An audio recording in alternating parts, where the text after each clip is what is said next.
DC to Tehran कोहराम much गया है। इजराइल हमास युद्ध जब चरम पर पहुंच चुका है, उस वक्त पोप का ऐसा बयान सामने आया है जिसने हलचल पैदा कर दी है। पोप फ्रांसिस ने गाजा पट्टी में इजराइल की सैन्य कार्रवाई के दौरान नरसंहार के आरोपों की जांच के लिए खुलकर मांग की है। पोप ने सितंबर में कहा था कि गाजा और लेबनान में इजराइल के हमले अनैतिक और असंगत हैं और उसकी सेना युद्ध नियमों से परे चली गई है।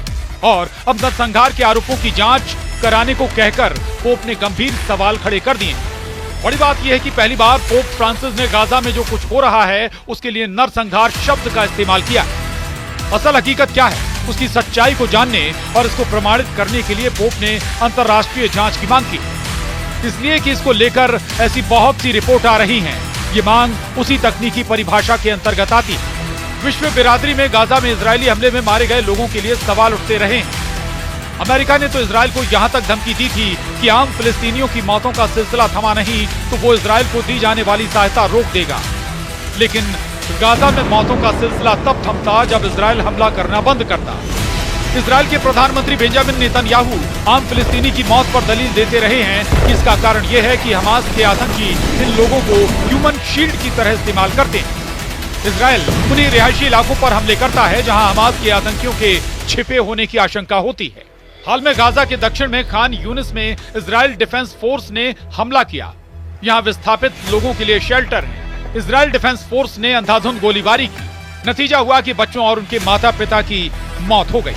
वहीं उत्तरी गाजा के बेल लाहिया इलाके में भी हमले में कम से कम 30 लोग मारे गए। स्थानीय लोगों के मुताबिक कई मकानों को भी नुकसान पहुंचा है। इसके अलावा गाजा पट्टी में इजरायली हमलों में 12 लोगों की मौत हो गई। इजराइल की पुलिस के मुताबिक कैसेरिया में प्रधानमंत्री नेतन्याहू के निजी आवास पर गोले दागे जाने के बाद 3 संदिग्धों को गिरफ्तार किया गया। हमले को लेकर इजरायली फौज IDF की ओर से स्टेटमेंट जारी की गई। इसमें बताया गया कि बेल लाहिया इलाके में मौजूद आतंकी अड्डों को निशाना बनाते हुए ये अटैक किया गया। हमास की गतिविधियां तेज होती देख वहां पर अटैक किया गया है। बयान में कहा गया कि युद्ध क्षेत्र से नागरिकों को निकालने के प्रयास जारी हैं। इजरायली सेना ने उत्तरी गाजा में फिर से हमले तेज करते हुए कहा है कि हमास के आतंकवादी वहां फिर से संगठित हो गए हैं। इजराइल बारंबार ये कहता रहा है कि गाजा में जब तक हमास का आखिरी आतंकी जिंदा है, हमले बंद नहीं होने वाले। बता दें कि बीते साल 8 अक्टूबर जब इजराइल ने गाजा के खिलाफ अटैक शुरू किया, तब से लेकर अब तक गाजा में 43,846 लोगों की मौत हो चुकी है और इस दौरान गाजा में कम से कम 1,740 लोग घायल हुए, जबकि विस्थापित लोगों की तादाद करीब 18 लाख की है।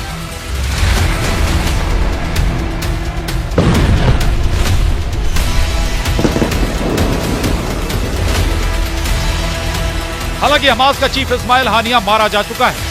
दूसरे चीफ बने याहिया सिनवार को भी इजरायली फोर्स ने मौत के घाट उतार दिया है और इस वक्त हालात ये हैं कि हमास का कोई भी ऐसा कमांडर जिंदा नहीं बचा है जिसकी कोई अपनी पहचान हो। कुल मिलाकर कहें तो संगठन हमास अपने सबसे बुरे दौर से गुजर रहा है। लेकिन नोट करने वाली बात यह है कि सिर्फ 40 किलोमीटर लंबी और 7 से 8 किलोमीटर चौड़ी गाजा पट्टी अब तक इजराइल की मुट्ठी में नहीं आ सकी है। इजराइल की इसे लेकर दलील है कि हमास के रिहायशी इलाकों में छिपे आतंकी इसकी बड़ी वजह है। दूसरी वजह है हमास की लंबी चौड़ी सुरंगें और तीसरी वजह है ईरान का हमास को समर्थन। गाजा में होने वाली मौतों को लेकर अमेरिका चिंता जता चुका है। 13 अक्टूबर 2024 को अमेरिकी अधिकारियों की ओर से इजराइल को एक पत्र भेजकर कहा गया है कि गाजा में मानवीय स्थितियों को सुधारें वरना अंजाम भुगतने के लिए तैयार रहें। इसके लिए 30 दिनों की समय सीमा तय की गई। इससे पहले इस साल की शुरुआत में जब इजराइल की ओर से दक्षिणी गाजा में अपने ऑपरेशन को विस्तार देने की कोशिश की जा रही थी तो अमेरिका ने हजारों बम की डिलीवरी रोक दी थी। हालांकि जल्द ही अमेरिका ने हथियारों की आपूर्ति फिर शुरू कर दी, जिसके बाद इजराइल ने गाजा पर तो बमबारी की ही, लेबनान पर भी जोरदार हमला किया था। गाजा पट्टी में भीषण इजरायली हमलों के बीच संयुक्त राष्ट्र की एक विशेष समिति ने भी कहा कि गाजा में इजराइल की नीतियां और युद्ध के तरीके नरसंहार के अनुरूप। UN मानवतावादी कार्यालय यानी OCHA ने कहा कि पिछले 2 दिनों में उत्तरी गाजा तक मदद पहुंचाने की 6 कोशिशों को ब्लॉक किया गया है।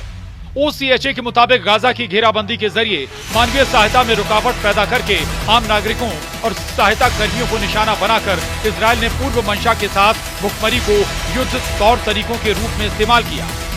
गाजा में इजरायली सैनिकों ने महिलाओं और बच्चों समेत फिलिस्तीनियों के साथ क्रूर अपमानजनक बर्ताव किया, लेकिन इजराइल की सेहत पर इसका कोई असर नहीं दिखा। अमेरिका के डबल स्टैंडर्ड, संयुक्त राष्ट्र में इजराइल को अमेरिका का साथ और बेंजामिन नेतन्याहू की इजरायली बंधकों को लेकर जताई गई चिंता की आड़ में सब कुछ दब गया।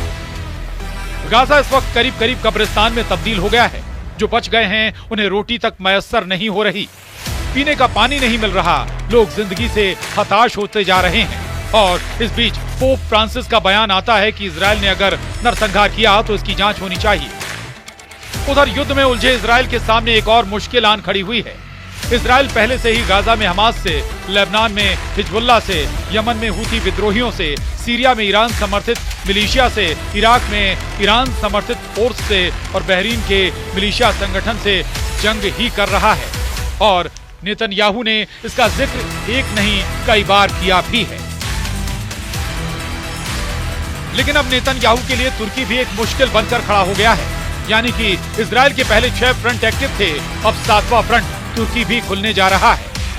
तुर्की ने एलानिया तौर पर इजराइल को दुश्मन देश मान लिया है।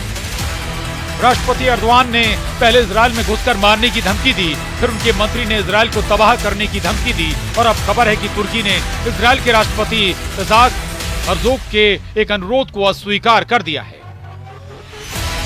इजरायली राष्ट्रपति दरअसल अजरबैजान की राजधानी बाकू में चल रहे COP29 जलवायु शिखर सम्मेलन में जाने के लिए तुर्की के हवाई क्षेत्र का इस्तेमाल करना चाहते थे, लेकिन तुर्की ने उनके अनुरोध को अस्वीकार कर दिया।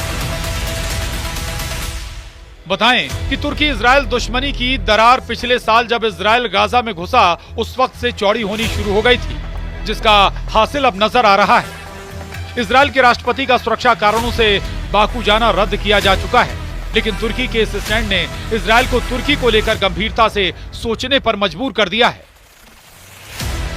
सवाल है कि आखिर अचानक तुर्की को इजराइल से डर क्यों लगने लगा है, क्योंकि अपने आसमान से नहीं गुजरने दिया इजराइल के राष्ट्रपति का विमान। कल तक जो तुर्की गाजा में इजराइल के हमलों को लेकर विरोध कर रहा था और साथ ही इजराइल को तेल की सप्लाई कर रहा था, तब अचानक ऐसा क्या हुआ कि तुर्की ने इजराइल से सीधा पंगा ले लिया। तुर्की के राष्ट्रपति रेसेप तय्यप एर्दोआन ने सऊदी अरब और अजरबैजान के दौरे के दौरान इजराइल से संबंध खत्म करने का ऐलान किया। एर्दोआन ने कहा कि मेरे नेतृत्व में तुर्की गणराज्य की सरकार इजराइल के साथ किसी भी तरह का संबंध जारी नहीं रखेगी और हम अपने इस रुख पर आगे भी कायम रहेंगे। बता दें कि तुर्की और इजराइल के संबंध मुश्किलों से भरे रहे हैं। तुर्की दुनिया का पहला मुस्लिम बहुल देश था जिसने इजराइल को मान्यता दी थी। सवाल फिर वही, तो फिर अचानक क्यों तुर्की ने इजराइल से अपने संबंध खत्म कर लिए?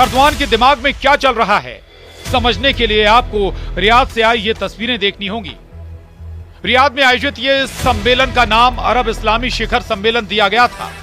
रियाद में आयोजित इस कॉन्फ्रेंस में सिर्फ गाजा और लेबनान में चल रहे इजरायली हमले पर ही चर्चा हुई और इस शिखर सम्मेलन में तुर्की के राष्ट्रपति एर्दोआन भी हिस्सा लेने पहुंचे थे। उधर इसी अरब इस्लामी शिखर सम्मेलन में सऊदी अरब के क्राउन प्रिंस ने इजराइल के हमलों को नरसंहार करार दिया। बात यह है कि पूरी दुनिया को मालूम है कि तुर्की की अर्थव्यवस्था की हालत ठीक नहीं है, इसीलिए एर्दोआन अपने इलाके के देशों से रिश्ते गहरा रखना चाहते थे। उनके इस प्लान में इजराइल भी शामिल था।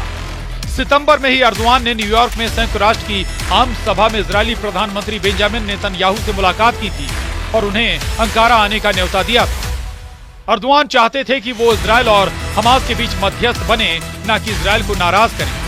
एर्दोआन ने ऐसी ही कोशिश यूक्रेन और रूस के बीच ग्रीन कॉरिडोर डिप्लोमेसी के रूप में की थी और उन्हें कामयाबी भी मिली थी, लेकिन अचानक से एर्दोआन के बोल बदलने लगे। हालांकि ये भी गौरतलब है कि नेतन्याहू और एर्दोआन के बीच तनातनी तो बहुत दिनों से चल रही थी, लेकिन अब बात आर पार की जंग तक पहुंच गई। सबसे बड़ी बात यह है कि हालात इजराइल के लिए मुश्किल भरे पैदा हो चुके हैं, क्योंकि तुर्की नेटो का मेंबर है और नेटो पर हमला करने का मतलब क्या होता है ये दुनिया जानती है। लिहाजा मामला बेहद बुरा फंस चुका है और इजराइल एक तरफ तुर्की तो दूसरी तरफ पोप के नरसंहार वाले बयान पर उलझ चुका है।